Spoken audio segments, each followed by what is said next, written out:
Bilkis Bano case में दोषियों की सजा माफी रद्द। सुप्रीम कोर्ट ने कहा गुजरात सरकार का फैसला शक्ति का दुरुपयोग था।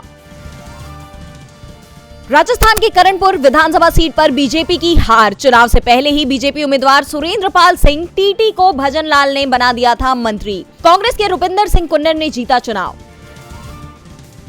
All India United democratic front के अध्यक्ष बदरुद्दीन अजमल ने कांग्रेस पर बोला हमला। कहा कांग्रेस के लिए मुस्लिम सिर्फ वोट बैंक।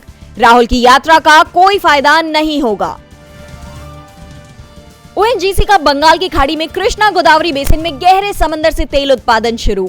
पीएम मोदी और पेट्रोलियम मंत्री ने दी बधाई। ओएनजीसी के शेयर ने लगाई उछाल। मणिपुर में सुरक्षा बलों का तलाशी अभियान तेज। विद्रोहियों और जवानों में संघर्ष के डर से अपना घर छोड़ रहे हैं कुकी। 11 पुलिस कमांडो और बीएसएफ के 3 जवान हुए घायल। इंडिया गठबंधन में सीट बंटवारे पर बातचीत शुरू। दिल्ली पंजाब को लेकर कांग्रेस आप की बैठक हुई शुरू। केजरीवाल की जगह अतीशी और सौरभ होंगे बैठक में शामिल। प्राण प्रतिष्ठा से पहले सपा सांसद डिंपल यादव ने बीजेपी पर कसा तंज।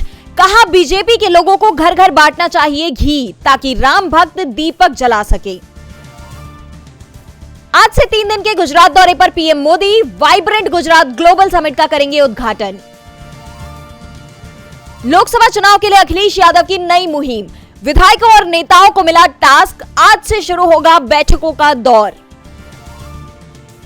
5.2 डिग्री पर ठिठुरी दिल्ली। दिन भर छाए रहेंगे बादल। विजिबिलिटी का स्तर हुआ बेहतर। भारत और मालदीव के बीच शुरू हुए विवाद में विदेश मंत्रालय ने मालदीव के राजनयिक को भेजा समन। भारत और पीएम मोदी को लेकर मालदीव के मंत्री ने की थी आपत्तिजनक टिप्पणी।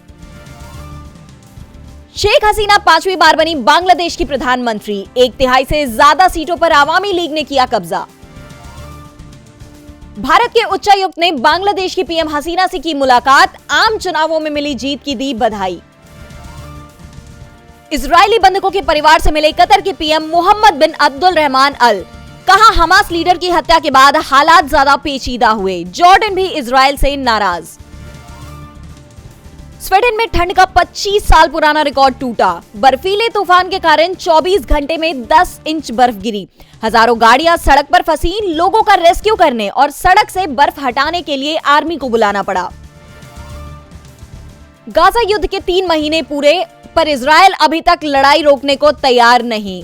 अब तक 28,000 से ज्यादा लोगों की जा चुकी है जान। सभी संस्थाओं के लिए M2M पैन पंजीकरण अनिवार्य। विदेशी निवेशकों ने बाजार में डाले 4800 करोड़।